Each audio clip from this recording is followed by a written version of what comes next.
Hola, un saludo muy cordial a todas las personas presentes en el Congreso de Comunicación Latina.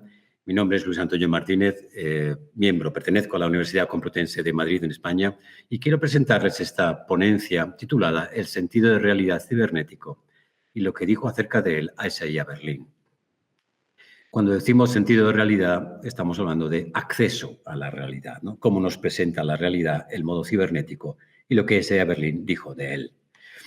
Si pasamos a pantalla completa. Aquí tienen una referencia del contenido de la presentación que les haré, breve referencia al objetivo de metodología, por qué Isaiah Berlin, el meollo del acceso al sentido de realidad o el acceso a la realidad de ambas disciplinas, la importancia que tiene la experiencia humana y qué significa esto hoy. El objetivo, naturalmente, es analizar en el momento y por qué dos disciplinas que beben de las mismas fuentes generan caminos diferentes en el mundo anglosajón, evidentemente, ¿no? En una metodología comparativa entre dos modelos de conocimiento y cómo se forman y en qué se basan, ¿no? ¿Y por qué Isaiah Berlin? Pues porque Isaiah Berlin, aunque no lo parezca y lo tengamos asimilado como un historiador de las ideas, etcétera, etcétera, sin embargo, se formó en los mismos contenidos del logicismo que se formaron los filósofos analíticos y formalistas que luego desarrollaron la cibernética en el mundo siempre anglosajón. En este caso, en el caso de Berlin, en Oxford, al lado de Price, de Ryle, de Ayer, de Austin, en conocimiento y discutiendo los contenidos de Cambridge, de Wittgenstein, de Russell, de Ramsay, de Moore, obviamente de Frege en Alemania, o en Viena de Carnap o de Mach, ¿no? Que a su vez tenían pleno conocimiento del formalismo de Cantor, Hilbert, Dedekind o el mismo von Neumann, ¿no? Imprescindible para la historia de la cibernética. Es decir, son la cibernética y sus autores, y Isaiah Berlin, tienen la misma formación, tienen el mismo objetivo, que es en qué consiste la comprensión humana en su acceso a la realidad, y obtienen distinto resultado. ¿Y por qué esto hoy nos da una pista acerca de ello? En este texto que escribe Isaiah Berlin en 1952 a una amiga suya, Alice James, es una carta privada, con lo cual es un texto fresco, directo, fácil. Vemos cómo Berlin ya había identificado directamente a dónde apuntaba la cibernética, ¿no? Y dijo, obviamente conocía la obra de Wiener, y decía que realmente marca una importante y siniestra etapa en nuestro desarrollo. No le carguemos las tintas a esto de siniestra, no seamos apocalípticos. Y al final leemos que dice, si esto es así, cambiará nuestras vidas totalmente y será necesaria una nueva educación y, atención, sentir y pensar de modo diferente. He aquí lo que marca un cambio real en una sociedad. ¿Dónde está el núcleo del asunto? En el sense of reality, en el sentido de realidad que cada una de las dos disciplinas propone, los dos conocimientos, cibernética e historia de las ideas. Cuando proponemos un acceso a la realidad, estamos tratando o debemos conocer el tipo de conocimiento bajo el cual consideramos ese acceso. A su vez, ese tipo de conocimiento implica una determinada idea de la experiencia humana. Y ambos, conocimiento y experiencia, establecen un tipo de inferencia con el mundo con el cual tenemos acceso a él, ¿no? Ese sense of reality, sentido de realidad. Es decir, en cómo usamos los símbolos en nuestro acceso al mundo. En el modo cibernético, la idea principal que tomamos es justamente la idea de mente-máquina. ¿Por qué? Pues porque es una ruptura con la idea cartesiana de siglos de la res extensa como cuerpo o como máquina. Descartes dice, niego que yo sea un cuerpo, yo soy una res cogitans, ¿no? Y la res extensa, cuerpo, debe estar vinculada a algo físico, a una máquina, ¿no? Esta es la revolución que, sobre todo en los escritos de Turing, del 36 y del 38, se activa, ¿no? Ahora es la mente la que adquiere estatus de máquina, es decir, la propia constructibilidad física actúa como un elemento de la propia teoría, como Turing dice, ¿no?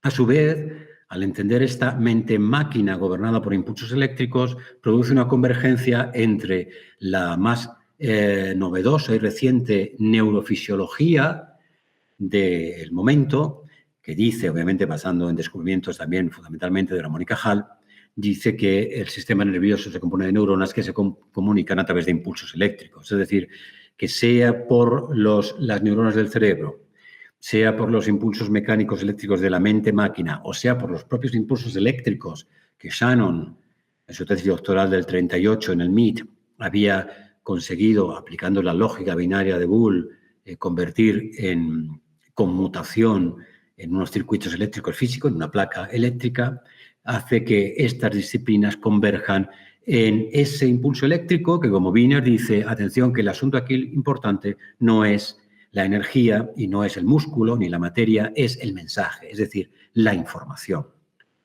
En este acceso de la información al mundo como elemento básico, este es el que procura el sense of reality de la cibernética, ¿no? Lo que Berlin dice es que este es un acceso indirecto al mundo.